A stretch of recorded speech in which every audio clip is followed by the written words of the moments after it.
Jim, welcome back to 10th Century. It's great to see you again. Thank you. Good to see you. So for the listener at home, Jim has previously been on the channel. He was a Libya raider, talked about his participation in the Operation El Dorado Canyon raid, the April 1986 raid on Libya. Go back and listen to that if you haven't already, and then come back to this one. Today, we're going to pick up really where we left off and just find out what happened to Jim at the end of that. Well, we know what happened to him at the end of the raid because he came back and he was safe. But what happened to him in terms of the rest of his Air Force career? And we'll go through and see if we can find out a little bit about what it's like going through the test pilot process, because that's, of course, where he ended up. Before we do that, then, I did have a couple of questions, Jim, that I don't think I asked you when we were talking about El Dorado Canyon. And these are questions I've asked previous guests who have had combat experience, but I wanted to get your take on them too. The first one was really about how you felt when you came back from that raid and you returned to a normal ops tempo. The one thing you said to me was that we were prepared to go again. We were primed to go back if we had to. But I guess at some point, the sort of that sort of emotional curve begins to flatten out a little bit, and you're just back to ops as normal. How did that go for you? It's a great question, and that's what I was going to start with anyway, if you hadn't asked. But, you think about it, the Libya raid was unique in a lot of ways, but it was unique for all of us that flew in it because we were living just normal, domestic, everyday family lives up until the moment we went. And then we had that big emotional event, and we came back and we were supposed to fit back into our emotional lives, our domestic lives, kids going to school, have a wife, going to church, all the mundane things you have. And I was an IP in the training squadron in the 495th. So even though those of us that went immediately after, we had this sense that we might go again, and there was this idea that the tension was still going, how was this going to end? Two things happened. One, time passed. We all got over it. The other one is Chernobyl happened a week later. Do you remember Chernobyl took all the heat off the Libya raid 10 days after we returned. So what was a frenzy of media activity all shifted towards Chernobyl real quick, took the heat off of us, and we kind of got back to normal lives. But to answer your question, it was surreal to fly a routine training sortie with a student, whether I was in the left seat or the right seat. Just a week before, I'd flown at night.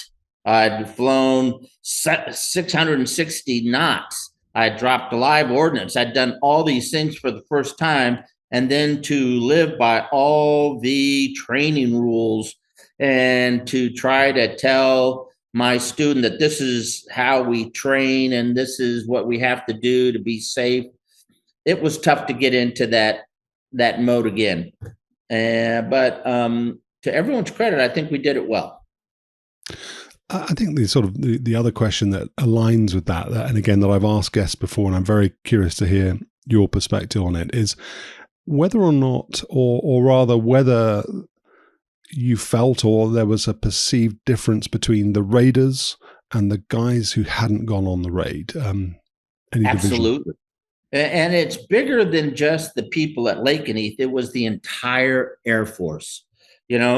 There had been incidents since Vietnam, but it mainly had involved the Navy and in the Gulf. But the Air Force had been on the outside looking in, and the Libyan raid, when it happened, was the only game in town. So we had a new chief of staff of the Air Force shortly after that wanted to put stars on our flight suits for experience in fighter aircraft. And then you got a gold star for combat. Well, they ended that real quick because the only guys with gold stars are the old farts that flew in Vietnam and the young guys that flew in Libya. 15 Jose's had a gold star and they couldn't live with that, especially 111 pukes. They're not even fighter guys, and it was that kind of mentality. But it was also kind of like, man, every fighter pilot I've ever admired, that I've respected, always wanted to be in it. When the bugle is sounded, they wanted to go chase the sound of the bugle and answer to the sound of the guns. And everyone that wasn't chosen just kind of walked with their heads down a little bit. They were ashamed that they weren't involved. And that was my impression. They wished it would have been them. Did you have any sense then that because it was, I don't want to diminish your accomplishment, but it was one mission, and you think about those guys. You said that one of the people in your in the raid had been a Vietnam vet, and he had assessed the AAA and the surface-to-air missiles in comparison to the Libya raid. But did you have any sense that because it was just the one mission, that there was sort of some beginner's luck associated with it? I'm interested in the psychology of it. You know, you the fighter pilot's prayer. Please God, don't let me fuck this up. You do it once, you get away with it, let's say in inverted commas. Did you come back from that feeling really like you had proved yourself, or was there a case of, well, how would it be if I go and do it again? Would I still be performant? I'll answer that just a little bit. Absolutely. My feeling was, how did these guys do it in Vietnam?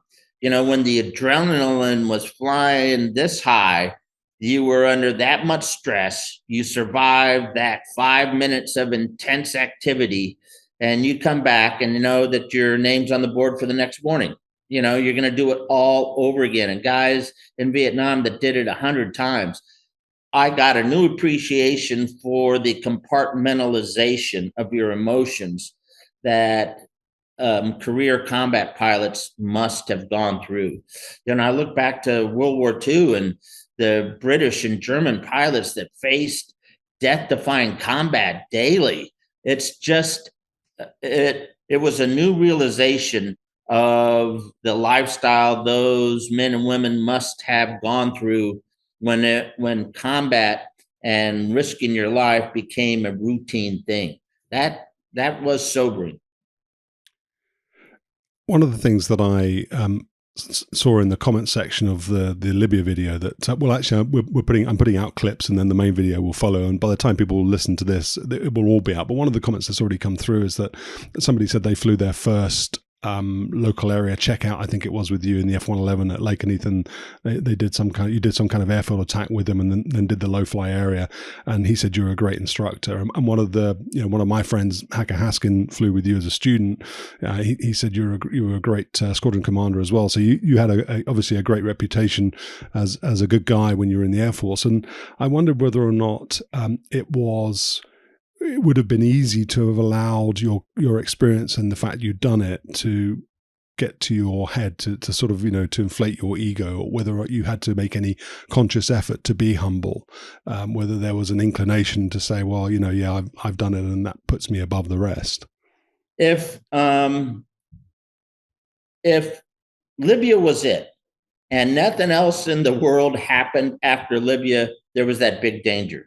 But two, I think, major events occurred for the Air Force, the United States, and the world, and for me after the Libya raid. One is going to test pilot school, and test pilot school humbled me. I found it really a tough year. I had to buckle down, and I met another whole range and level of airmanship and pilots that I was totally unaware of. So I really learned and I enjoyed test pilot school because it made me humble. The other thing I'd say is Desert Storm. So, the 111 was the only game in town up until 17 January 1991. And then the whole Air Force joined in. So if you've got a story about the Libya F-111, somebody's going to trump you with their story from the Gulf War. Okay. Yeah, let's get on to that then. What was in our first interview, you said something really curious at the beginning. I said to you, don't explain it away. We'll make the audience come back for it. But one of the things you said to me was that you had always been interested in the mechanics of flight. You were less around the sort of misty-eyed romanticism of flight. And you said that you got to the test pilot side of the business and then decided you didn't want to be there anymore. So we'll cover that. But can you explain to me where your first ambition to be a test pilot came from? Was it always there? Did it come as a result of your experience flying as a tactical fighter pilot? What was the aspiration? The aspiration was a weather day in Lakenheath in 1985. We're sitting around, we're weather canceled, and a bunch of us pilots are in the in the ready room, the briefing room. Hey, what are we going to do? And we're reading the message traffic, the routine stuff we normally don't have any idea or time to read about. And one of them is a call for test pilot school. I go, test pilot school? What the hell is that? You know, it references some instructions in Air Force reg something. So I go find the reg, I open it up. No, test pilot school. You get to do this, you get to do that. They have this call. Hey, I think I'll apply. And I applied in about an hour, you know, got my stuff together. What's next? SR-71. Let's apply. How do you do it? Applied for SR-71. What's the next one? Special duty kind of Thunderbirds. Let's apply. And we apply, you know, and I remember my buddy Mario Alfonsi and I, you know, we kind of looked like 3 or 4 special duty assignments that suddenly we qualify for. Let's apply. And test pilot school was one of them. And it was kind of a cavalier, but what I wanted is I wanted to progress my career into something. And I was afraid if I didn't do anything, I was headed back to Cannon as an instructor in my second tour. So it was an attempt to keep from getting assigned to Cannon. I wanted something more bigger than just going to Cannon and being an instructor for 3 more years. So I applied. And test pilot school is a tough application. In those days, you needed 1,500 hours of total flying time. You needed mission commander, aircraft commander time, and at least 2 aircraft.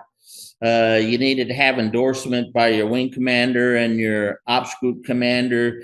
You needed some letters of recommendation and a clean flight review, flight evaluation history. And a technical degree and a master's degree in a technical subject. Well, I'd gotten my technical master's degree in aero while I was an IP at Williams my first 3 years. Didn't go to the Air Force. I spent my own dime, and I went on the weekends and at night and got a degree by myself on my free time in Arizona. So I had the engineering degree, master's degree, and I had the flying time, and I was chosen. And the timeline is you submit your package in like the fall, late summer, maybe September. And I did that in 85. They chose in like March of 86. We went to Libya in April of 86. So I knew that I was going to test pilot school. And then they fly the candidates. You're not chosen, you're a candidate. And they fly the candidates out for a flight evaluation sometime in the summer. And they realize that just because you look good in paper, you can still be a bag of donuts in the air. And they wanted to make sure that these guys that look good in paper actually are good Jose's and can fly and would be somebody worth investing what's going to be a lot of time and a lot of money to develop their skills. So after Libya, which was April, I went out to Edwards for a 5-flight eval, and I'm thinking June of 1986. And in those days, they either gave you an eval in a T-38 or an A-37. I had experience in the T-38, so I didn't think they were going to fly me in that. They were going to put me in something new. So I thought it was going to be the A-37. I stopped home to visit my mom on the way to Edwards, and the reserve unit out there near Barksdale Air Force Base just transitioned from A-37s to A-10s. So I went out there and introduced myself, and I got an old guy that still had his A-37-1, and I took that with me and I studied. So I did my homework before my eval and had a really great eval at Edwards. And the kicker was they invited everyone at test pilot school to hear this Libya raider, the story from within. So I had an auditorium full of the test pilot school and a lot of people from the wing. This was the first interaction they had with what had happened in Libya.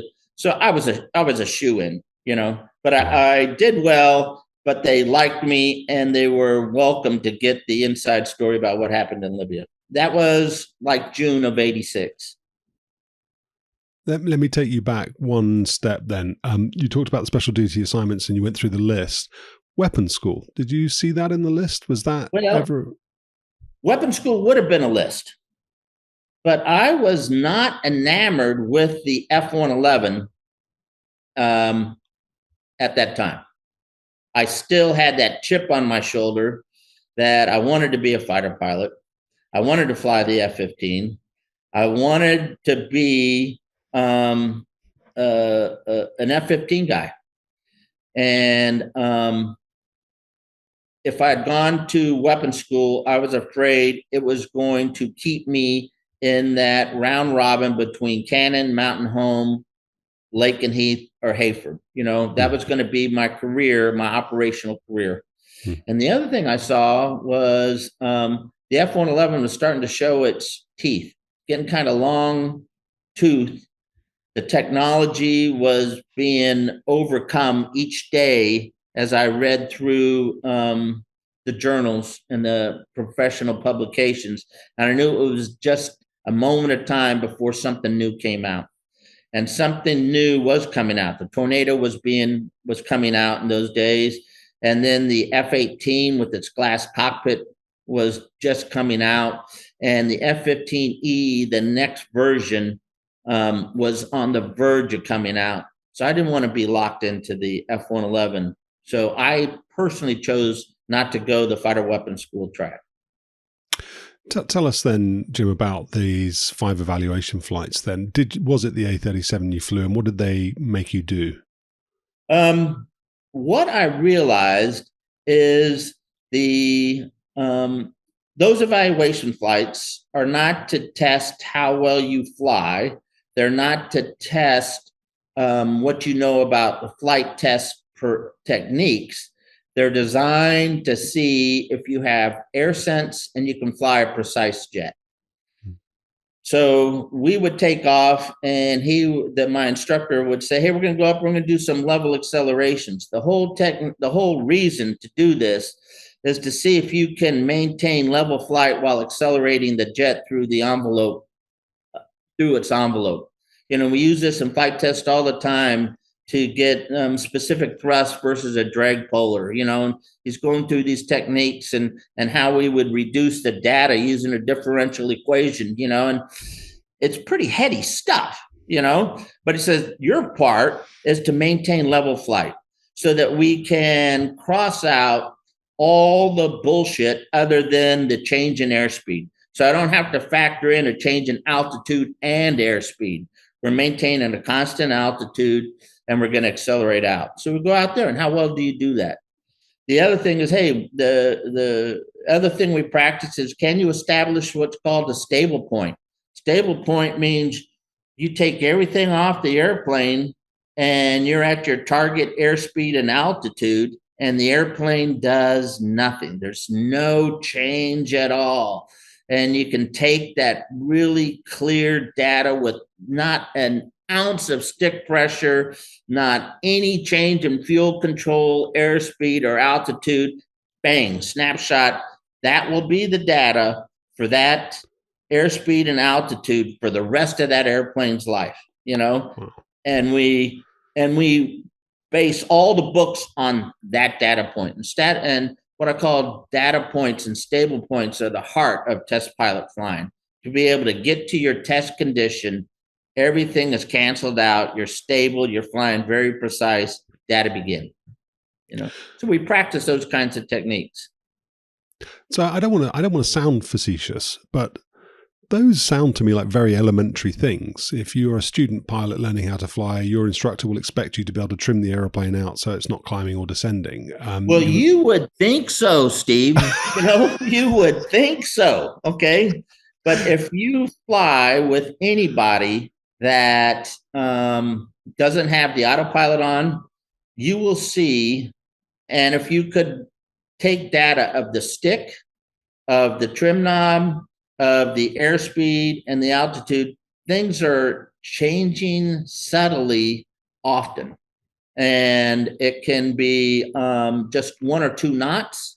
You thought you were stable, but the airplane is actually slowing 1 or 2 knots per minute, and that's registering, or it's in a very slight climb, and you realize we're climbing and you just correct. So the end result is you're staying in a very narrow altitude or airspeed band, but in fact, things are changing, and it is especially conventional flight control airplanes like a T-38, an A-37, an F-4, then A-7, those kinds of airplanes, third generation airplanes that didn't have any flight control computers. Man, getting it on a stable point could be extremely hard. And there were some points in the F-4 or T-38 where it is like balancing a pencil on a point. Just the slightest little perturbation, if you're not perfect, the airplane is changing just a little bit. That T-38 is a bitch to trim up perfectly and to get onto a stable point. It's a great test pilot trainer. In contrast, the F-15, the F-111, they're attitude control, flight control systems. Instead of stick forces, the computers will hold an attitude of the airplane regardless of the stick force. So you put the attitude in, you remove the stick force, the airplane will hold it. So the trim point in a modern flight control airplane is to establish the perfect attitude, take your hand off, the airplane will hold the attitude, and it works a lot easier. And the flight controls are doing it. T-38, you got to find that point on the pencil and balance it, because the airplane has a natural phugoid that is a low harmonic oscillation, and it wants to take off in a very shallow climb or dive just naturally. It's got a high breakout forces in the stick, meaning, hey, if you're going to move the stick, it takes 2 to 3 ounces to move the stick before anything happens, if you know what I mean. And because it's all mechanical. This is actually fascinating. So one of the things I'm thinking while you're describing that, and this is I think it's an esoteric question, but maybe talking about esotericism with a test pilot is not the right thing to do, but so if you're saying you find the data point, you find that sort of perfect harmony, and that data point then exists for the rest of that airplane's life in an EM manual, energy maneuverability graph or something somewhere in a -1 or whatever. What is then the range of acceptable variation then? Because presumably each aeroplane has its own balance and trim, and it has its own sort of characteristics. So you might have one F-15 that handles or performs very slightly differently from the next F-15 because of maybe sort of variation in production or manufacturing techniques or whatever. So do you take a range of airplanes and say, we'll do the same thing 5 times with 5 different airframes, and then we'll come up with an aggregated data point? Or do you just do it with one and say, we'll just take that as our point of truth? To answer your question, I'd have to teach at test pilot school, and that lasts a year, But your point is an excellent one. And how do you make every F-15 like the F-15 before it and the F-15 after it? And that is why the pre-production aircraft usually establish the bench line of the performance of how the airplane feels. And what we're talking about is stick forces per G and acceleration and fuel consumption at specific test points. And the very first production airplanes that are really production representative are the ones that go through to validate all the wind tunnel and the pre-production aircraft flight test, and to actually build the envelope of the airplane after that. So those very first few production airplanes will then build the database that then acceptance pilots for the whole rest of the F-15's existence will test against to make sure it flies like it's supposed to. Does that make sense? Yeah. So the FCF pilots at the production facility, one of their primary objectives is to make sure that jet flies like an F-15 is supposed to, and every F-15 before it. Whereas the very first production test pilots did that out at Edwards or at the manufacturing facility to actually build that database. Yeah, that makes sense.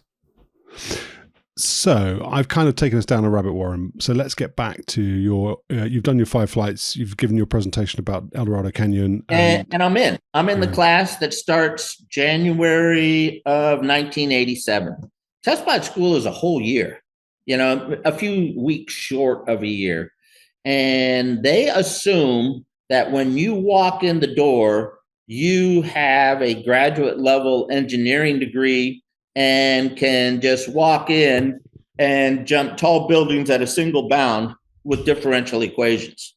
So I can remember in August or September, hey, Jim, welcome aboard. We're happy to see you at Test Pilot School. Your class is here. Here's your sponsor and stuff. And this is a math review. This is what you're expected to know. Make sure you can do this. And it was what I would have called a 400 or 500 level second order differential equations that you would take in college. It was some heady stuff. And we walked in that first day of school being able to take derivatives of a long equation and partial different derivatives and be able to isolate different variables. It was a heady math course from day one. Did you have, because you said you did your aero degree in Arizona yourself, but so had that taught you that? I think no. in an email, I did a technology degree. They called it adequate, but it was a technology degree. It wasn't like going to MIT or Wright Pat and getting a master's in aeronautical engineering, So the last math I really did was undergraduate math at the Air Force Academy. And my undergraduate math was just outstanding. The all 3 service academies are nothing if not math schools. You will leave a service academy being pretty good in math and engineering. What did you have to do then, and how much effort did it take? How challenging was the preparation then to get you to a point where you could turn up on day one doing those things?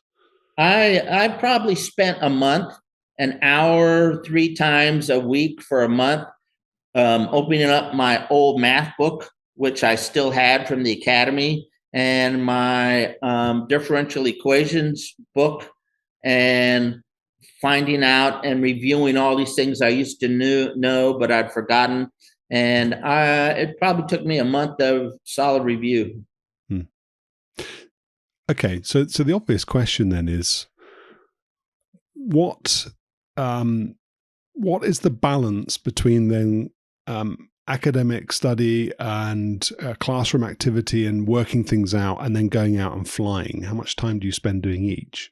Well, okay, so we get there, and I have a picture of my test pilot school class later on that I have. But you get there, and about half the class are engineers and WIZOs or NAVs. They go through one track for the non-pilots, and then there's another track for the pilots. We all take academics together. We all take the same tests. We're all graded on the same ability to do the academics. But then the pilot guys got to go out and fly the airplane and learn how to fly. And back then at test pilot school, we flew 25 to 40 different airplanes in a year, and reading up on how to do that. So that's why I found test pilot school so difficult. Is I spent 90% of my time learning how to fly this airplane, how to start the damn thing up. How do you start a C-141? God, I'm flying it in the morning, Where's the start button?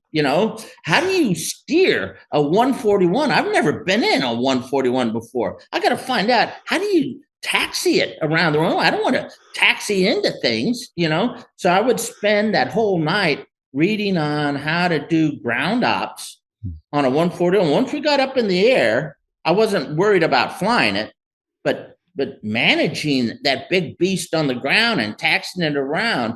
And what airspeed do we land at? maybe I should look that up before I get there, And those were the kind of things that I read where, hey, I don't want to call in my wizzos and flight engineer mates. They were doing their academic homework.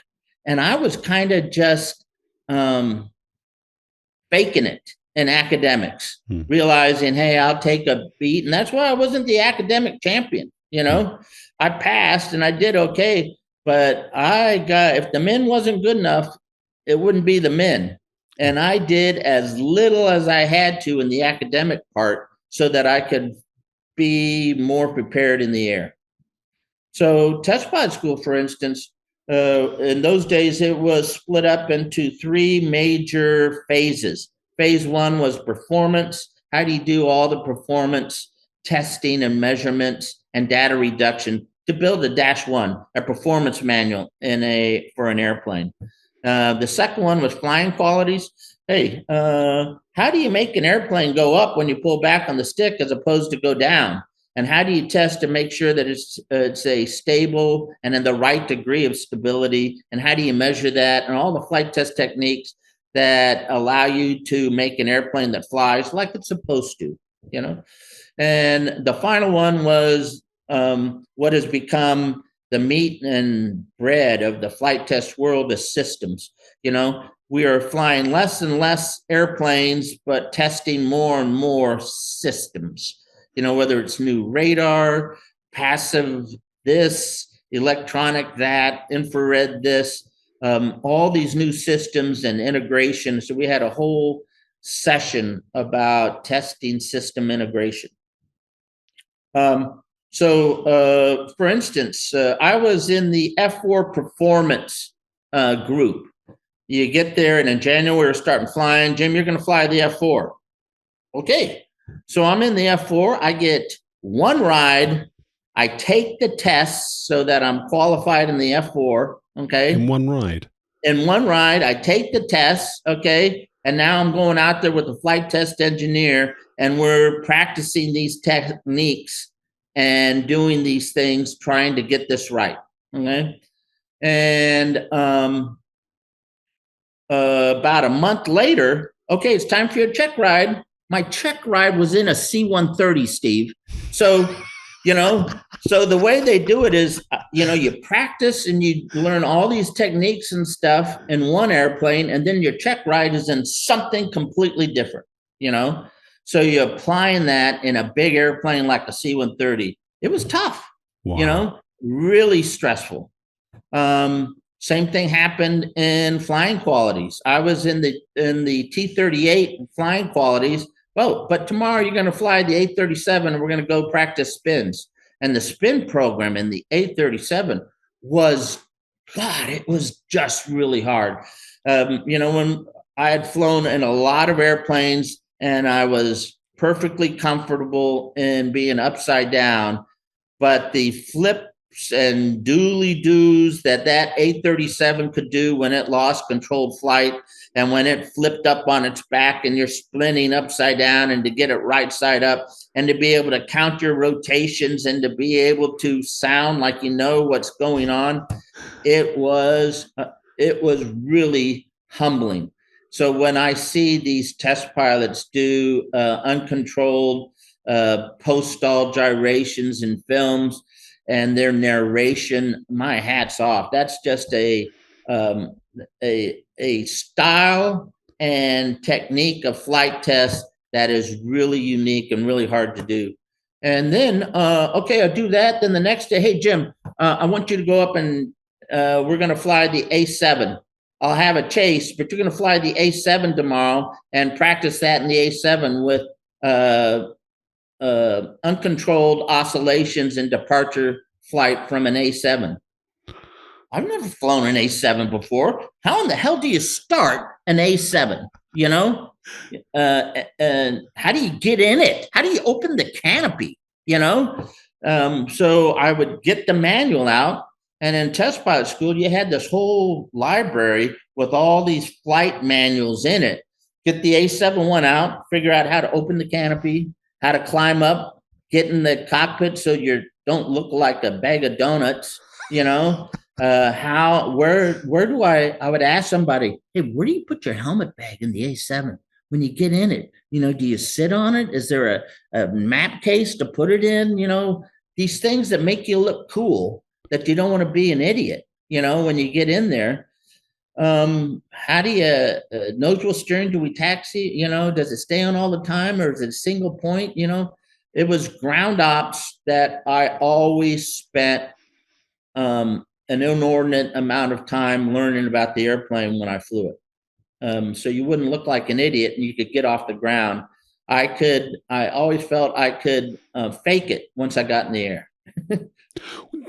Tell me, Jim, about this one check ride piece. Then a continuation of what you're describing now.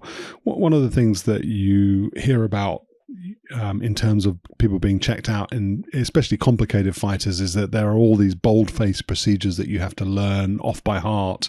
What you're going to do if this happens, if this goes wrong, if this light comes on. Do you, to get checked out in the F4 in one ride, did you have to learn all the bold-face? Oh, I had to memorize the bold-face and go take the test. You know, wow. And the test is the same open book test that every pilot has to take to get a qual check. You know, we take annual instrument qual checks in the airplane that we're assigned to, and there's a test you take down at Stanley Val, and every year you go down there. I'm here to take the F4 qual check, and they give it to you, and you sit down, and with the -1, you go through this check. And that's how I learned the airplane. Hey, you got to go take the test. You're flying on Tuesday. Today is Thursday. I've got the weekend and Monday to figure a way to go there and take the test, because you're flying next week in that airplane. And before you fly it, I'm being a little cavalier, you got to be able to write the boldface and take the test at Stanley Val before you go jump in. Wow. Was there any point at which then, through this year-long process where you're doing this kind of stuff, where you're constantly being charged with doing things that are unfamiliar, that you don't know about in terms of the technicalities? I mean, obviously you know how to fly, you've already expressed that, but any point where you were feeling, you know, you're behind? And every day, you know, I was in my test pilot school. There were probably 6 pilots. I was in the middle. And it was the first flying course I'd ever done in my life that I wasn't the number one guy, you know? Really? You know, and that's what I mean, humbling. Everything I'd done in my life before that, I was the distinguished graduate, the number one, and I am just holding my own. We had a guy who becomes an astronaut in my class. In fact, in my class, we had a senior class and our class. And we're 6 months apart. But some of the academic courses we would take together, and just due to the scheduling part, in that room of 12 pilots, 4 astronauts, you know, 4 guys go on to be astronauts. And I'm looking in, one of those guys became chief test pilot for Lockheed. One of those guys became the AMRAAM SPO, you know, and developed the AMRAAM missile. Just some really high-powered engineers. One guy is now the technical director for the Air Force technology, you know. Really? It's just really high-powered, impressive people in that group.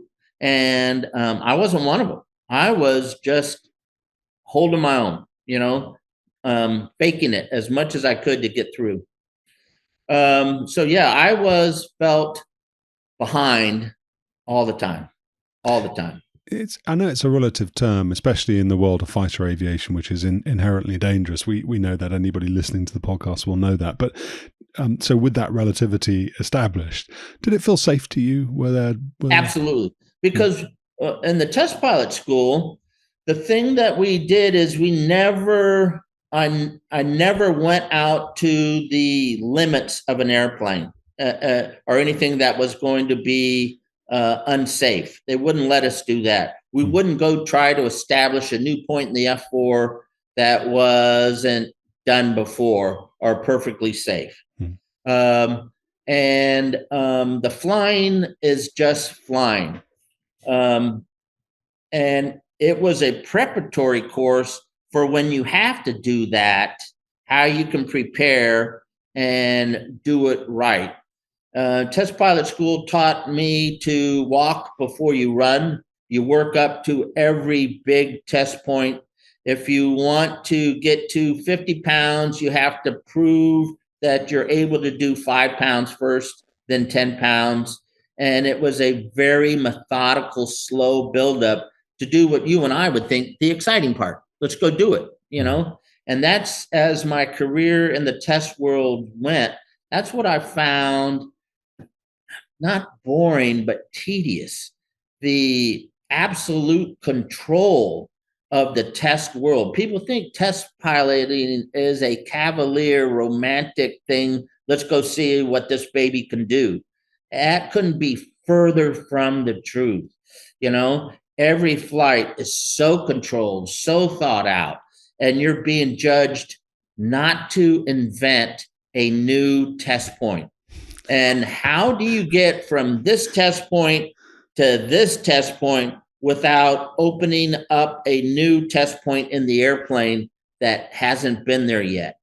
So test pilot school was very controlled and teaching you to be very controlled, how to isolate all the dependent variables so that you're only testing for the independent variable, and it was methodical, slow, build up, monotonous, and whether or not I'm in an F4 or an A7 for the first time, I'm concentrating so hard on this data point. I don't have time to look out the window, and I got a chase plane looking out the window for me, and that's why most of these test flights have a chase to help you do the airmanship stuff, because your brain is working this tiny little segment, focusing so hard inside the cockpit, it's easy to lose your reference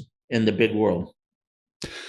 Can I explore something with you then, just to tie into what you've just described in terms of control and maybe sort of personality traits? But I've been very fortunate to have on the channel Dave Southwood, Paul Metz, BC Thomas, all test pilots, and you can definitely sort of sense personality traits in those people that might be that they are sort of very particular, very meticulous, very fastidious, and then you get people, who are the opposite end of that spectrum. You are the sort of, the bros, the fighter pilots, the storytellers, and you kind of seem to me to veer more towards that side of the personality spectrum, let's say.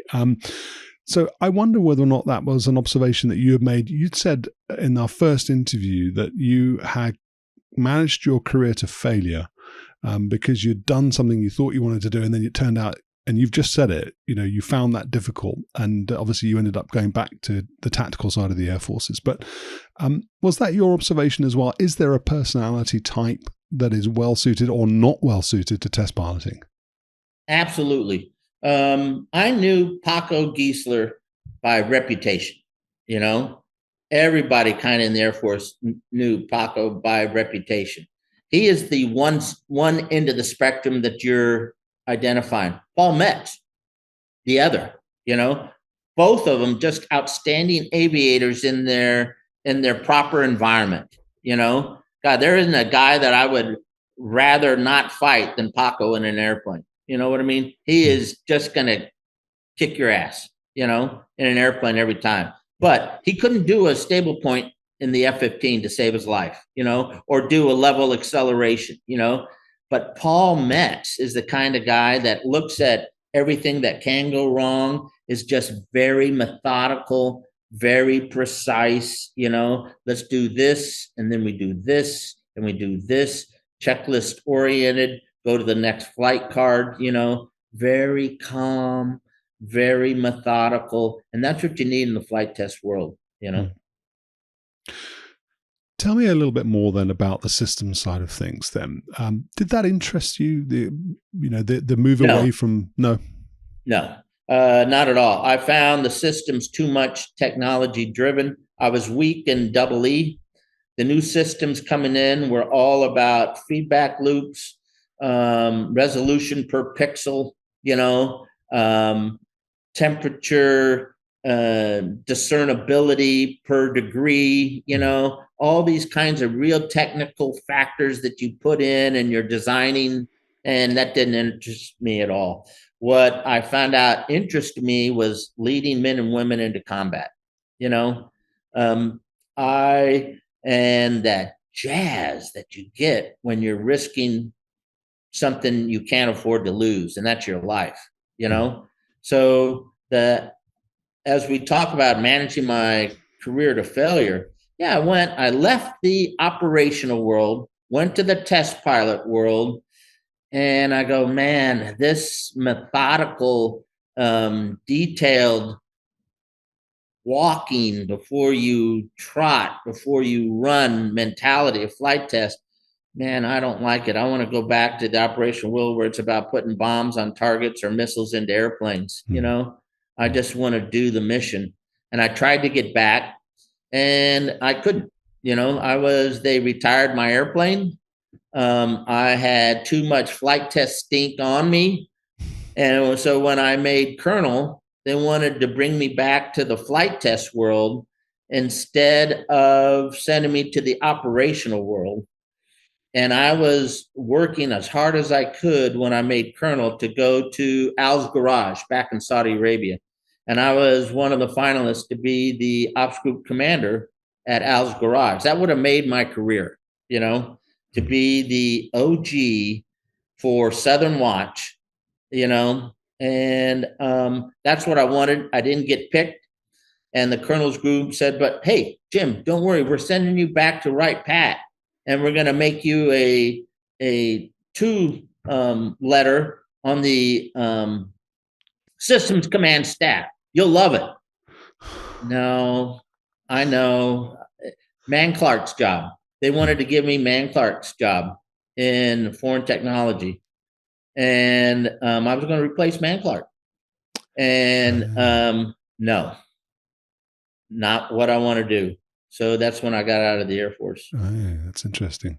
So a couple of things there. So Al's Garage, I love that you guys still call it Al's Garage. So that was Al-Kaj, wasn't it? That was the actual, okay. And there's that sort of infamous story of the guys turning up Desert Shield, so August 1990. They couldn't quite hear over the headset where they were supposed to go, because that's what happened, wasn't it? They were told on the ground they were going to go somewhere else. Big, long, 11,500 square foot runway that the Saudis built out in the middle of the desert. So it had a beautiful long runway and nothing else, And in the span of 3 months, the Air Force and Red Horse squadrons just built a little tent city out there. And all the F-15Es flew out of Al's Garage.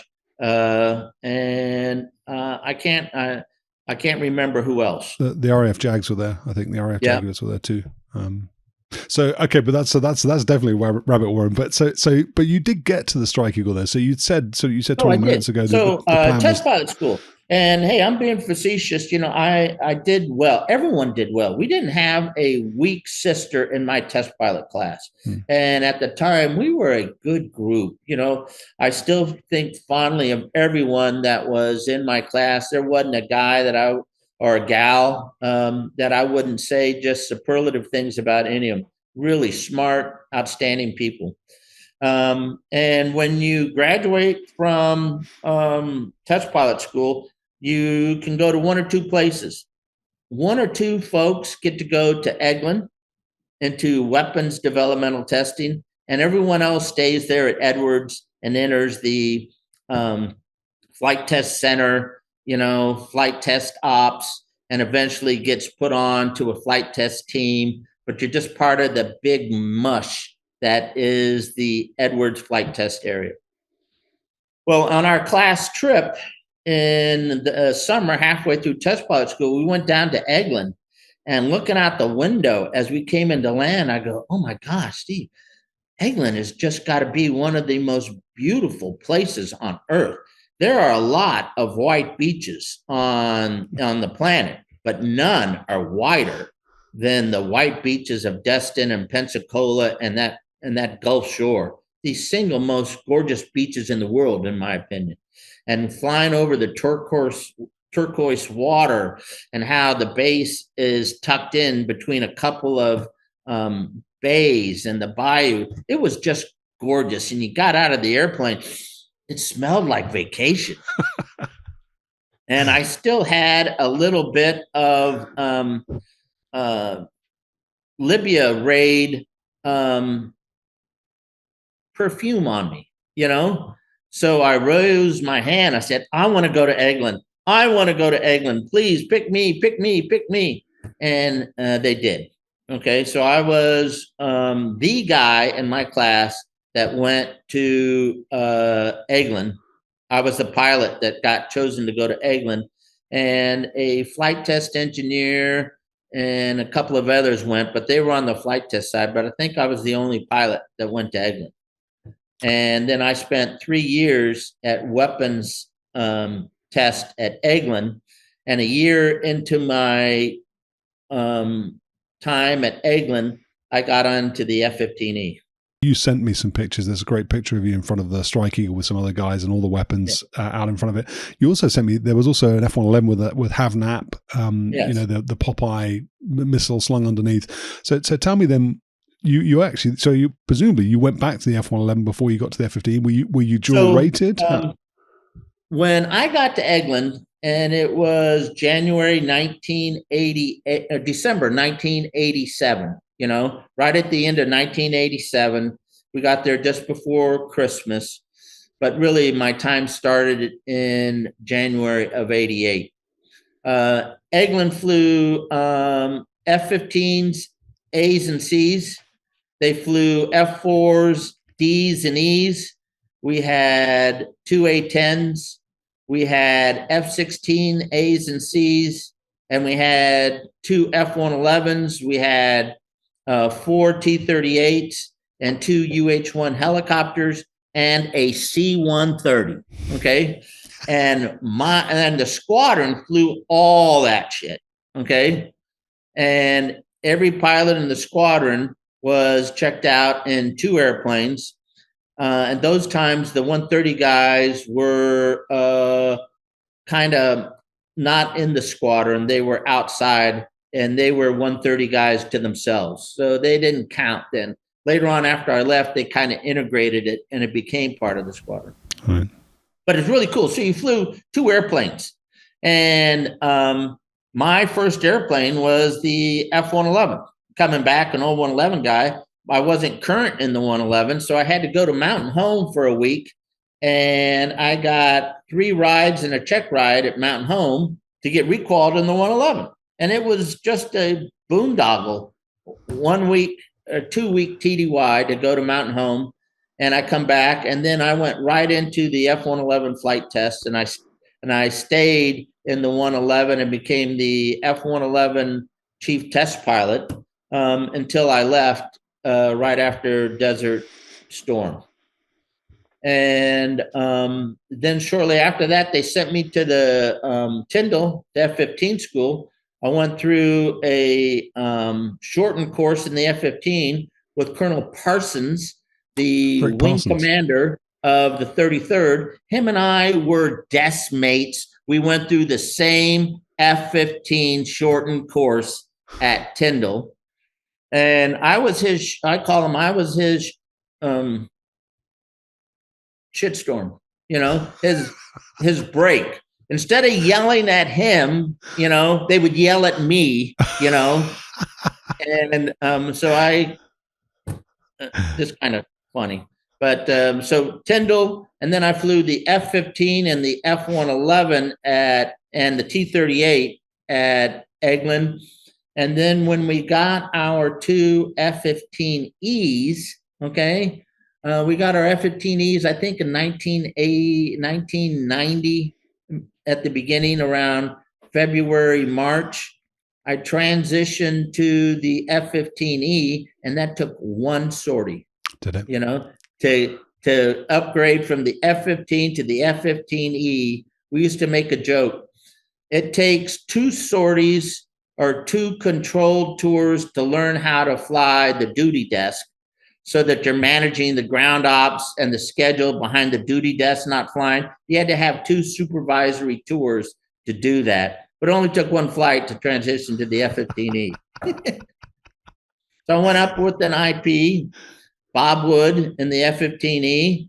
The thing that was odd about the F-15E, the first time I flew, was all glass cockpit. Never flown an airplane with an all glass cockpit before. The other thing, it was all digital. Had no idea how fast I was going when I first took off. It had a digital airspeed clicker that was just speeding up or speeding down, 1 knot at a time. You flew through the HUD. And other than that, the ground ops were a little bit odd. I can't remember, but you had to do some just some checks with the flight control computers. And like all airplanes with the computers, there's a certain way to do the ground ops. So that was it, And then I flew the F-15E for, a year and a half or a year. Hey everybody, it's Steve, your host, with a brief interruption from your scheduled programming. Just to remind you that my book, Red Eagles, America's Secret MiGs, is available for order on my website and exclusively through my website. The book tells the story of the 4477th Test and Evaluation Squadron and Constant Peg, the program that used covertly acquired MiGs to expose the threat to the tactical air forces through the 1970s and 1980s. It's a great story. It's been out of print for a while, but it is now back in print and is available for a very reasonable price. If you'd like to support the channel, I'd really appreciate it. And you can go to the website. I'll put a link up above and in the description and order the book, or you can buy any of the other merchandise on the website, including the polo shirt that you see me wearing in this episode. Thank you for your support. Let's go back then to the F-111 if we can then. So you already described how the aeroplane was getting long in the tooth. Presumably they weren't spending too much money on it. What were you doing then? What testing and weapons development were you doing on that? Well, we first off, we had a whole new family of weapons coming out in those years. The CBU-87s and 89s and centrifuge weapons. And they were replacing all the old Vietnam air cluster munitions. The Rockeye Mark 20s and the CBU that we used to throw all over Vietnam. So new, higher tech, more lethal weapons. These weapons were big and heavy. Canisters that would open up or spin were all 1,000 pounds each. And we were trying to certify them on the VARC. The VARC has bomb replacement units that you put on the rack. So you can put 6 weapons on one of these units. There's 4 pivot pylons. You can put up to 24 of these things on an F-111. You couldn't go very far. It was totally unsuitable, You wouldn't probably get out a burner, for because it was so heavy, but you could do it, And to prove you could do it, we did it, And that was kind of neat. We had to prove that you could release all those weapons. When a lot of fighter pilots don't realize it, but when you open Section 5, which is the limits of an airplane, and you have all the different configurations, those endpoints have all been flight tested. If that configuration says you can go to the aircraft clean limits, that means somebody at Elgin took that airplane to that test point and survived, and they said it was done. So anytime you look in the airplane, clean aircraft limits, that's what fighter pilots want. They want a missile that, hey, because I have an AMRAAM on, I can only go 750 knots. No, they just want to forget about it. Clean aircraft limits, you can go to 800 knots.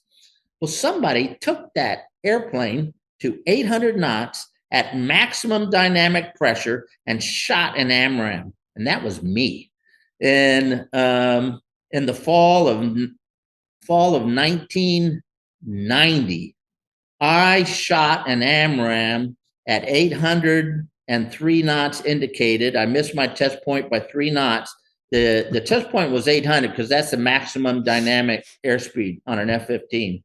But I got it up to 803 knots, Mach 1.5 at 5,000 feet at minus 1/2 G. And to get to that test point practiced it for 2 days, and to get there, it was just a screaming death dive, fire that missile and then recover. Wow. So you were pointing nose, so minus 1.5 G. So you were pointing nose down. For that one, not that I remember it, but I remember it. Okay. Got up and I accelerated out to like Mach 1.5 at 33 to 35,000 feet. Rolled the airplane inverted, pulled 45 degrees nose low, still in max grunt, and established 800 knots and Mach 2 somewhere around 20,000 feet.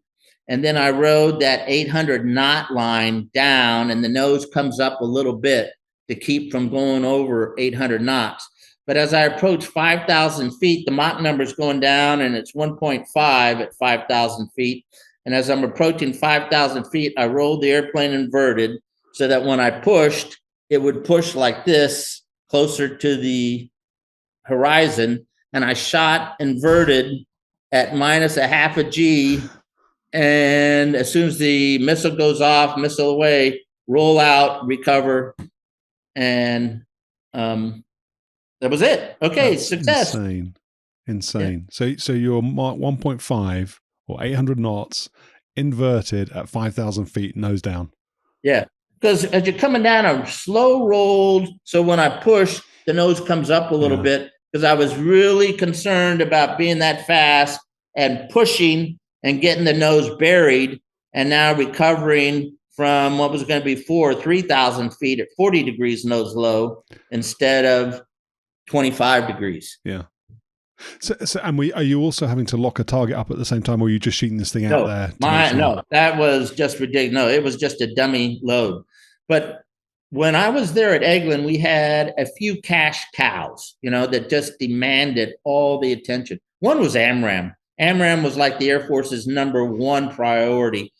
And we worked up to the big test where they were going to shoot 4 drones in a track while scan mode with 4 AMRAAMs, and they had a chaff flare, a chaff cloud, and jamming, and it was a big deal test. And we were working up to that test and working through track while scan and practicing that for a long time before we finally pulled it off. So that was a big cash cow, AMRAAM all the time. If you were going to fly an F-15 test, I would say 60% of the time it was an AMRAAM supported type test. We flew a lot of Golden Bird tests on the F-15. And Golden Birds is you fly with 2 airplanes, could have been an F-4 or an F-16 or another F-15, but a dummy seeker head is strapped to the other airplane, and the other airplane is being the missile. And you were either in a Golden Bird, you were developing the F-15's radar and the F-15's radar missile integration by firing 20 missiles with the F-4 being the missile. If you know what I mean. Yeah. It would fly the profile and go near the target, and we would get telemetry off of both. And we practiced that with, I think, both AMRAAM and variants of the Sparrow, that type of profile. And then one of the neatest tests that we did, Steve, hilarious. For a week, we shot rockets at the B-1. And it was it was the most fun thing. So the B-1 in its development, God bless them. We just lost one yesterday, and everyone got out, or this morning, everyone got out. So God bless them. And I got to fly the B-1. So I have nothing but good things to say about the B-1, kind of. Okay. But what a hodgepodge, big, huge. If the F-111 is dense and a high wing loaded airplane, the B-1 is really high loaded and dense, big, heavy airplane. And it flies exactly like a big, heavy F-111. And the control knobs that you put in the different modes to release bombs is exactly out of the F-111. When I flew the B-1, I knew exactly what each of these knobs did immediately. I could put it in any bomb mode I wanted. I knew what the airplane was going to do. Refueling, just like an F-111, except for the probe is in front. It was much easier. You could see the probe come in. But a big, huge F-111. But one of the problems they had is the defensive countermeasures on the B-1 was a big selling point. And when we first started accepting airplanes, it didn't work. And one of the reasons it didn't work is they had built the receiving antennas right next to the transmitters in the tail of the airplane. And who would think that the transmitter would overload a receiving antenna? Who could have thought that, But all the lobes and the massive amount of power that the transmitters meant that if you were transmitting, you weren't receiving, and you had no defensive ECM if you were in transmit mode. So you can either die tensed up or die, blasting out to the world, and unaware. So this is all tongue in cheek, it was more technical than that, but that's how us aviators described it. So the B-1 used to take off, because that's where the B-1 flight test center was, out at Edwards. They would take off a B-1, fly all the way to Elgin, because we had ground emitters that were unique to the Air Force along the coast at Elgin, to fly against some of these ground emitters. And then when they got done with that, they wanted to fly against these ground emitters. And one of the things the B-1 had was a missile warning system that was supposed to detect infrared missiles coming at the B-1, so it could have automatic chaffing flares and defeat the incoming missiles. And more sophisticated things than that, but that was the idea. Have to be able to detect these missiles. How do you test the B-1's missile detection system? Well, you load up a bunch of F-4s with Vietnam Air rocket pods, okay? And you fly up a B-1 and you launch rockets, those 20 millimeter rockets that they flew in World War II and in Vietnam, and these great big trash can barrel pods underneath an F-4, and only the F-4 could fire these old Vietnam pods. So for a week, the B-1 flew down every day, and we would launch 2 F-4s with 2 rocket pods each. And I was a scheduler, so I could put myself on these missions. And I was in a T-38 filming this stuff, and flying chase. And we had a different firing ranges to test the sensitivity, but we also had a minimum range for safety, so you wouldn't hit the B-1. I'm kind of making this up, but I'm going to say the rockets had a maximum range of, let's say, 3,000 feet, and so maybe it was only 1,000 feet, 1,000 feet, and they'd go like this right away. So the minimum safety range into the B-1 was like 2,000 feet. And we were shooting at 3,000 to 2,000 feet out here. Wow. And seeing if they could see these rockets. So you could tell the first time we did it, and here's the B-1, and the F-4 shoots, and he shoots a rocket, and it goes, and it's just boring. Just, okay, what's the fun of this? Well, the next guy sees that, not going to say who it was, but it's Steve Rainey, now the chief pilot for the F-22 at Lockheed, okay? Steve Rainey puts just a little bit of G on the airplane when he shoots, and he puts the nose up, and he kind of arcs it. And now instead of going like this, it goes closer to the B-1. Woo-hoo, winner.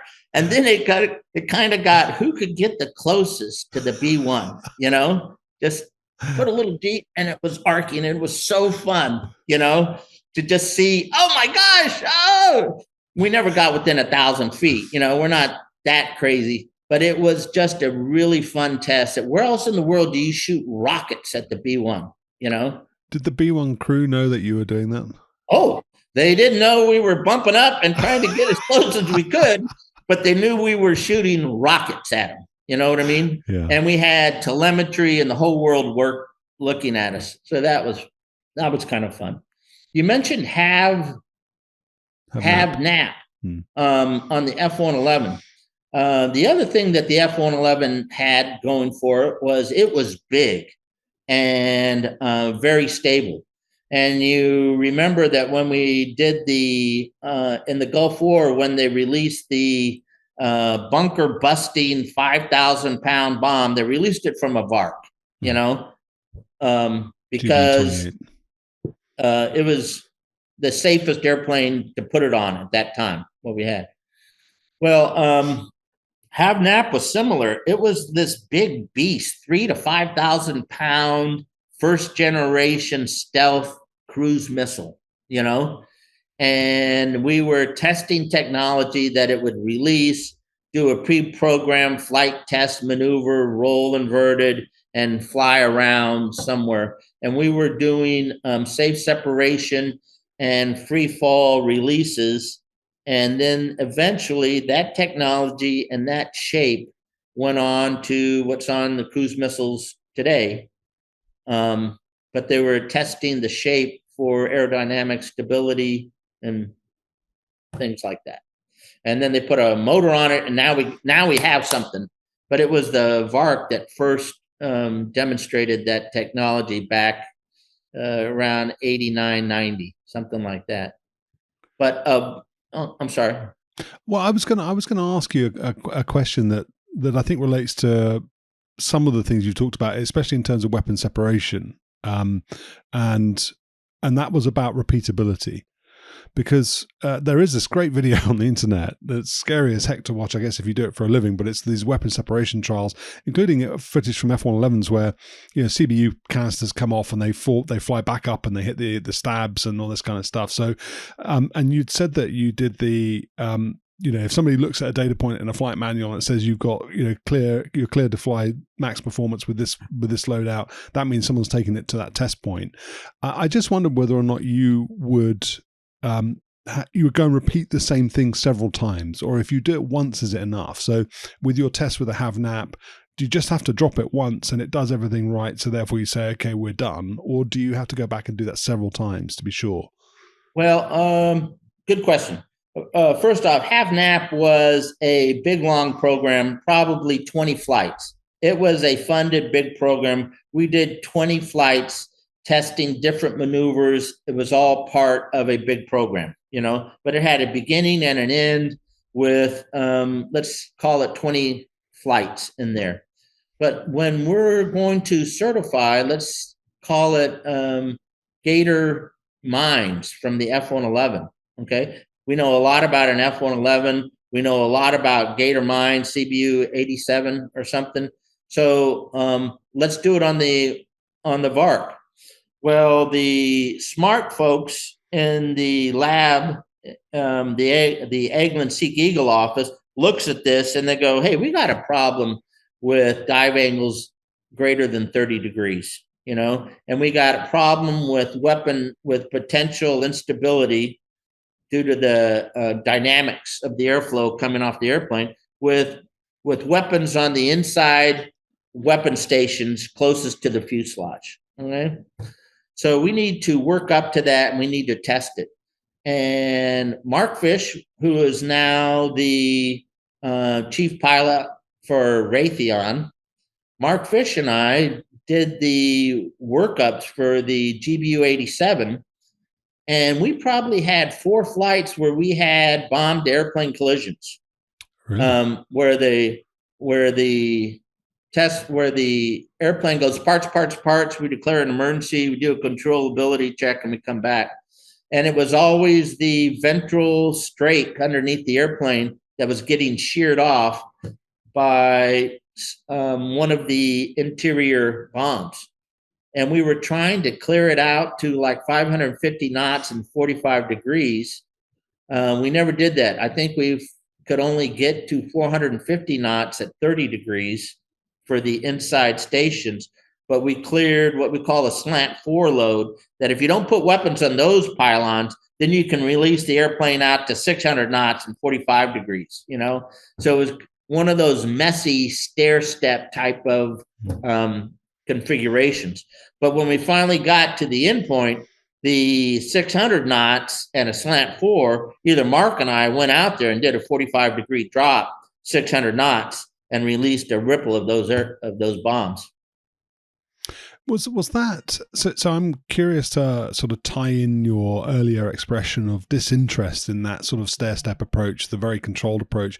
Did the fact you were doing weapons trials and you were, I don't want to make it sound like if you had gone to that, you called it the big ensemble of pilots at the test center, the Air Force Flight Test Group at Edwards, you know, I'm not suggesting they weren't contributing to the warfighter, but you were directly contributing to what the warfighter was doing in creating clearing weapons for use in combat, and obviously combat was happening at that time.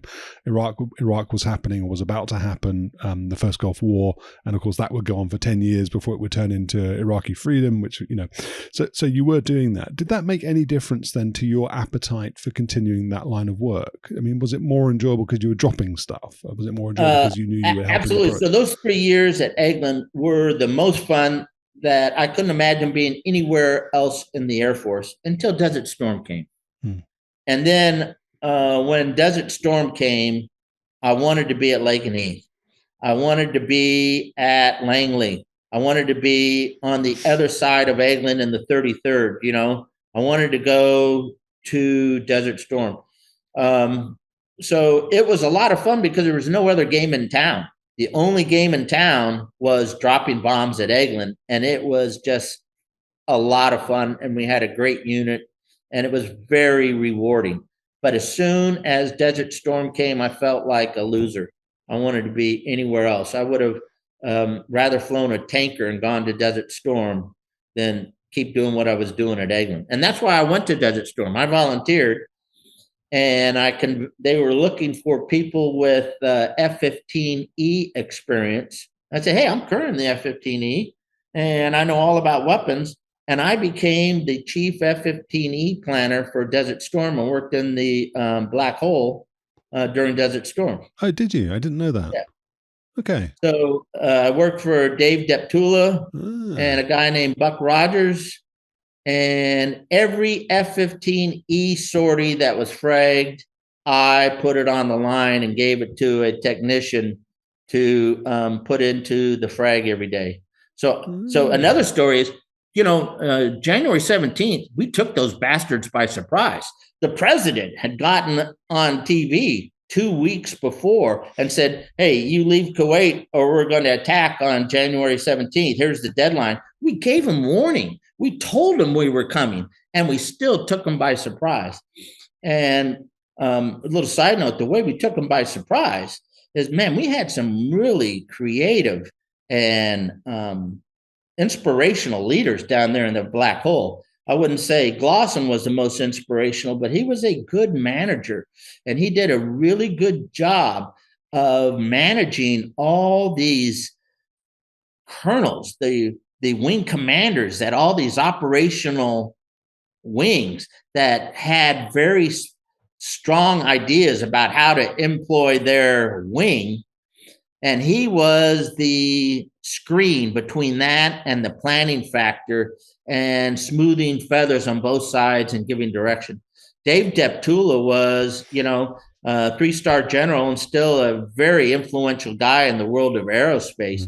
And Dave Deptula was, God, I just look up to him. He was a lieutenant colonel then, and he effectively ran the air war, in my opinion. Just a really brilliant guy. And that process of how the daily ATOs and the apportionment of all these assets went and how it went into an organization is a story in itself, you know. Let me ask you a question then before you. I mean, this is fascinating. I didn't know that you had done that. I don't know if you told me and I didn't see it, or if I've forgotten. So I apologize. Otherwise, I would have come with some questions for this. But did you? So the obvious thing I'm thinking then is you've just spent 3 years in test, plus a year of test pilot school, 4 years. How did you? And the F-15 is new, so the F-15E is new. Sorry, so the guys coming from Seymour and deploying to Al-Kharj are pretty much brand new to the airplane. They've been in the airplane 6 months, a year, something like that. Some of them haven't even done MQT yet. They do the MQT when they get to Al-Kharj. They're brand new. How did you know what the tactics were, how to employ the F-15E? Were you expected to understand the operational side of the business as well, because you've been out of it for a long time? No. What we did, my job was much more mundane than that. Okay. For instance, the first 3 days of the war were all scripted, pre-planned, so that the wings knew what their missions were going to be for the first 3 days of the war. And then we developed a rotating cycle after that. But from the beginning, we knew that the F-15s were only going to drop dumb bombs. They weren't certified for guided munitions yet. They weren't going to use their lantern pod except for navigation. They hadn't squirted, and they hadn't used their targeting pod at all. So the first 3-day missions were those night laydowns, in near Basra and out in the H2, H3 area, and then real quickly, because they didn't have a lot of operational capability until they started lasing and getting their targeting pods working, they were the first asset that the leadership threw to appease Israel to go scud hunting. So it was very early, as soon as they launched their first scuds towards Israel, that the F-15s were taking off their night interdiction type targets, airfields, bridges, petroleum, radar, that sort of targets, the traditional interdiction target, and taken to scud hunting, which the wing and the crews just hated, So is this this role then in the KOC at Riyadh? Is this sort of pressing the right buttons for you? Then I'm trying to understand what you wanted. Well, you wanted to be in the air, dropping bombs? I wanted to get to Al-Kharj, and I wanted to fly the F-15E in combat. That was never going to happen. I wasn't one of their guys. No wing commander is going to let me go down there and fly. But I'm working right next to Cliff Smith and Jim Shane, and they're doing what I'm doing for the F-15E. They're doing it for the F-111, and we're all doing the same job. You substitute F-111 for F-15E, and we're doing the same monotonous stuff. If you've got 86 sorties, let's put them on a big sheet, give it to the technician so he can just type it into CAFMs, and it becomes part of the ATO. And it makes sense when the crew gets their teletype and it says mission 2687, 12 F-111s, H2 airfield, TOT something. You've got an F-111, an EF-111 support, and 2 EA-6Bs support for suppression. Here's a number to call for each one of them. And what was important was putting all these things in the remarks so that the mission commander knew who to call in these units to talk to the EF-111 and plan the mission over the phone. We didn't have Zoom in those days, but they would just talk on the phone and say, hey, where are you guys going to be? Okay, we want to come in at 15,000 feet from the west and exit, this way. Okay, well, we'll be at 18,000 jamming or something. They would do deconfliction over the phone. So it was important to include all the mission elements, and the biggest one being, if the package is going to require air refueling, make sure you get that straight so that we can kind of manage who's going to the tanker at what time. So did were you effectively seconded? You were still part of Air Force Systems Command, part of the 40th? So I wore Air Force Systems Command, and I was working down there in the Black Hole trying to not make a fool of myself and just doing the work. But the other thing I did is I volunteered for what's called ACE, the Airborne Command Element. And they let us do that. And I flew probably a dozen times on AWACS, managing the war. And the idea is if you had developed the air tasking order for that day and had seen what the big picture was, I would go fly on the AWACS to execute that day with a big spreadsheet of the ATO, so that if a tanker dropped out or if something was late, you could kind of make an educated guess that we're going to swing this tanker to support those guys. This mission as a result is scrubbed, and make those kinds of decisions, realizing which missions were the most important as we came down. How long did you do that for, Jim? The whole war. So until I went home after the war. So what was the war? 35 days. Wow. I didn't know that. Okay. And you go back to test piloting then. So that wasn't. Yeah. Then I go back to Elgin and finish out another year before I went to a undisclosed location for 2 more years. Is there anything you can say about that period of time? Any anecdotes that are don't attribute it to any particular airframe or location? I had to take a polygraph test to get accepted.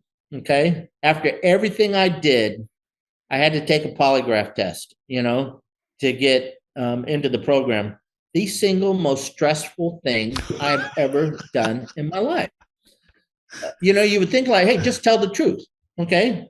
But some people are wired to constantly wonder if they're telling the truth, if you know what I mean. Yeah. So I'm sitting with this guy and he goes, okay, we're not talking about lifestyle. I'm not trying to get you to admit to a crime. I just want to make sure for national security, that we can trust and that we have something to verify that you're not a foreign spy. So here's the question we're going to ask. They give you the questions they're going to ask you. Okay. Do you have any problem with any of these questions? No, none of these apply to me. So first question, and they hook you up, Steve, and you can hear those little tracers. And everything's really smooth. First question, have you ever stolen anything from the United States government?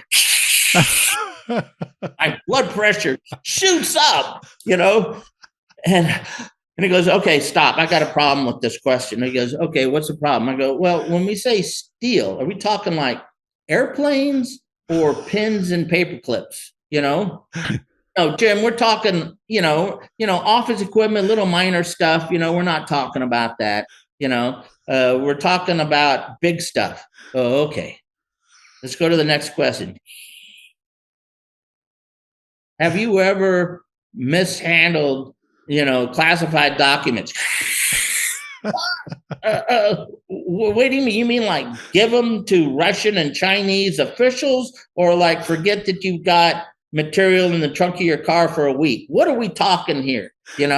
Because all of us, have had classified pockets, classified trunk, classified drawer at home, what are we talking here? And it was just making fun of it. But it was, I realized this job that I really wanted was up in the air, and I was failing miserably, So obviously you passed, which is good. By the skin of my teeth. So I'm not going to push you on this, and that's not the objective. But I do want to know whether or not what it was that you went and did you knew about beforehand. Did you apply for it? Were you selected for it? Did you enjoy it? Did you come out of it thinking that was cool? My squadron commander at Elgin. Jim, I think you'd be great at a job. Okay. I can't tell you what it is. I can't tell you what they do, but I can tell you this, Jim. there are 3 jobs in the Air Force that are worth a shit. You would have one of them, okay? It would be you and 2 other guys, and the single greatest job in the Air Force. You want to do this. And I said, okay. And that guy was the previous ops officer for the Red Hats. And he was the one that brought me, because he knew that world, he brought me under the fold. Wow. And got me the interview and got me the job. Was it tough to leave that behind? I mean, is there, you live in a world where a lot of what you do is secret anyway, so you're used to working there. But is there something sort of ego boosting about taking part in a compartmentalized program that really is black? Okay, so there is a bar out in an undisclosed location that has only been visited by a few people. Okay, but above this bar, if you were there and you got to get there, you could take your name tag and put it on the behind the bar. And when you go into that bar, Steve, everyone who is anyone in the United States military aviation history is on that bar. You can just go through the name. Just the biggest names you can think of had a drink at that bar, and they're behind the bar, those names. And what would happen is we weren't the only game in town. It was a very compartmentalized world. The other programs were equally compartmentalized, but we kind of went to this bar after work, and the lifestyle was we would go to work on a Monday and come back on a Friday. So I spent all week up there and then come home for the weekends. It was generally, you could come home daily, but I found coming home daily meant too much traveling time, and I wasn't ready for the first early period goes, or I couldn't fly at the end of the day. It was just too compressed. But every once in a while, you have a new guy right there that was brand new, first time at the facility. And we would wear civilian clothes to this bar and take this new pilot. And it was always the same thing. You'd take a newbie and, hey, so what do you do? Oh my gosh, you're a pilot. Really? Man, that sounds exciting. Tell me what it's like. What do you fly? Well, I can't tell you. It's secret. Oh man, that must be really exciting. How long have you done this? Hey, have another drink. We're going to have another drink. And we get these guys just and just swell their heads. And one guy, we swelled his head, and it's time. Even we've had enough. So we load him in the back of our pickup truck. And I had a little pickup truck, a little Ford small pickup truck, loaded in the back.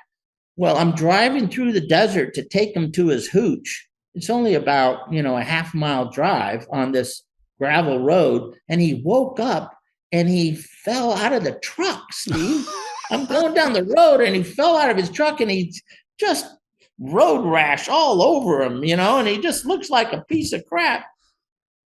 Oh man. So we took him to the hospital and had to wake up the doctor, and his whole face is just road rash. He's okay, nothing broke, but he didn't make his flight that day. I can tell you that much, And but it was super compartmentalized and very fraternalistic, if you know what I mean. Friends and acquaintances that to this day are really tight and close, doing some really unique and special stuff. I flew a lot with the 422 out of Nellis and VX4 out at the West Coast with the Navy. And they had reps with us, just great aviators and warriors. And my buddy at the time is a guy named Dan Dixon. We were like running mates for those years I was out there. We were as thick as thieves, Dan and I. Dan went on to be the commander of Top Gun and a CAG in the Navy, and retired as the head of the whole ROTC thing for the University of Texas. Just a great career and a really great guy. Do you think they'll ever declassify what you were doing? Yeah. Do you think they will? Yeah. When do you think they will? I don't know. But you think it it's has possible? To, because the technology isn't the big secret. It's the location and the capabilities of the location. Yeah. Yeah. But what I did, and what the Red Hats did is old news now, and it'll come out. Are you happy for me to put out that? I mean, you've mentioned the Red Hats a couple of times. Are you happy for me to put out that that's, the unit you were assigned to? Sure. Yeah. Okay. Who the hell were the Red Hats? I understand about sources, when you're talking about foreign military exploitation. I understand that, and again, I'm making the assumption that I know what you did. Yeah. I'm making an assumption. I could be wrong, and you're not correcting me, and you're not going to, and I'm not asking you to, so that's fine. But, I just hope they do. I hope that there's two parts to that story from an Air Force point of view, Navy and Marine Corps too, as you've just described. And I hope that the recognition and that story gets out at some point. So anyway, Jim, unless there's anything else you want to, there is another question I want to. I don't ask cliche questions. I think I don't ask cliche questions, but I did want to ask you about times you've scared yourself as a test pilot, or times you've been scared as a test pilot. Did that emotion ever present itself to you in the air? Did it ever present itself to you later on the ground in retrospect? Did you ever do something, you talked about the T-37 spinning inverted and the whoopsie-doos and all that kind of stuff, but was there anything you ever thought, well, I do not want to go through that experience again? I do not want to get an F-15 above 600 knots indicated again. I think it was your Marine guest, McGill. Sly McGill. Yeah. Sly McGill, talk about how noisy the F-15 is when you get it fast, it gives you visual cues. The roar of that airplane going 800 knots is just deafening and frightening, and I could feel the shockwave come over the canopy, and it was frightening. I was just ready for that canopy to implode at 802 knots, instead of 800 knots. It was really frightening. And I don't want to go that fast in an F-15 again. Okay. The other thing is the closest I came to death was in an F-111, flying with Guy Dahlbeck as my wingman, and he saved my life. And I think about that all the time. We were a two-ship, and we got jumped by some Belgian F-16s. And because we could, I tried to turn into him, and we started off at like about 3,000 feet. And I'm putting my best F-111 4G back turn on this F-16 that's just arcing in at 8 Gs, and I am looking out, trying to keep this F-16 in sight. And Guy Dahlbeck says, "Lee, check your altitude." And I had descended down, going through 1,000 feet, and I wasn't looking at my altitude. I was looking at the Bandit. I would have flown in the water that day, Steve. Really? I probably had another 5 seconds, before I would have flown into the water, and Guy Dahlbeck saved my life. And that's what I remember at night sometimes, is if Guy hadn't been there, or if a lesser pilot would have been there. Guy Dahlbeck went on to be the commander of the Wolfpack in Korea, a great aviator himself, a leader and combat vet from Desert Storm. He flew with Shaw and F-16s at Shaw. But yeah, I owe my life to Guy Dahlbeck. Do you reflect then now on those days in your free time, or do those things come to you regularly in dreams? Often. There's two kinds of dreams that I have. I have one, suddenly becoming aware that I'm in a situation I can't control, I can't get out of, and it's in an airplane. And the normally that is a recurring dream, is being stuck underneath wires flying low level in some sort of canyon, and I'm trying to get out of the canyon, but there's wires over the canyon and I can't get out. And I know, hey, I made this turn, but I know there's a turn up there. I got to get out of this canyon right now because the canyon's going to end or something like that. That's what I. Do you think your time as a test pilot then, and hopefully you'll come back, and it might be a short part 3, but maybe you'll come back and talk about your return to being a squadron commander in the T-38 and what you did after you, well, no, maybe not what you did after your Air Force career, but we'll top and tail it. But do you think your time as a test pilot influenced those dreams? You said you didn't really like the very controlled, very narrow, very precise, you wanted to just be a fighter pilot. Do you think that those dreams about control come from the experience you had as a test pilot, or did you have those controlling tendencies anyway?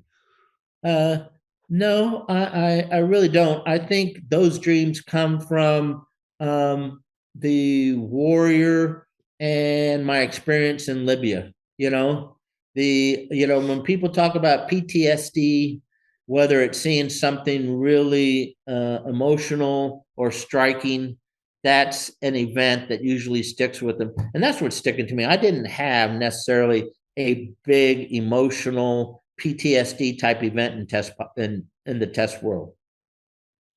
So it was the Libya raid. Yeah, it was the Libya raid. And being in combat, being in AWACS and being in Saudi Arabia and Riyadh during a Scud attack, just the whole dynamic of being in war, being in that charge, that type of thing is what I longed for to go back to in my Air Force career. If that was happening and if that environment existed, I wanted to be there. Well, Jim, would you come back and just top and tail this for us and just talk to us a little bit about flying T-38 as a squadron commander? I would love to. You had somebody, a guy that's ended another great career. He ended his career as a T6 commander advanced. Was it McCaffrey? Marco McCaffrey, yeah. Yeah. I really enjoyed his remarks about his experience after being operational, coming back to ATC. And I have similar emotional remarks about coming back to ATC from my career. And then that was my squadron commander tour, was the only one I could get, coming out of the Pentagon. And I had a great job at the Pentagon. And I had all the horsepower you could get coming out of my Pentagon job on the Joint Staff. My squadron commander tour was I would say the apex and the epitome of my Air Force career. And I want to talk about that and the frustrations that I found that go along with what he said, McCaffrey said, and how hard it is to fight the elephant, Well, I think that's a great primer for people to know what to expect in part 3. So I think, Jim, that rounds off part 2. Thank you so much for joining us again. Honestly, could have gone for hours, and I really enjoyed it. I'm sure there are a bunch of questions I'm going to think about afterwards that I should have asked during, but maybe I'll ask those next time round. But thanks for joining us again. Next time, set it up. I still have to tell you, of all the flight tests that I've done, the single most fun was a fuse test, testing a fuse for a bomb. Hilarious. This was like a smart fuse type thing? No, a dumb fuse, But in order to get the fuse, we had to recover the bombs to see if the fuse worked right, And in order to release the bomb to test the function of the fuse, we had to drop it supersonic. How do you drop a bomb at 736 knots indicated, over 200 feet over the ground, which is Mach 1.2, and recover that bomb? Wow. Wow. So there's the question, and we'll pick up with the answer in the next episode. Make sure that people tune in for that. Jim, thanks so much for joining us again. I'm really looking forward to part 3. Thank you. Me too. See you next time. Cheers. Take care.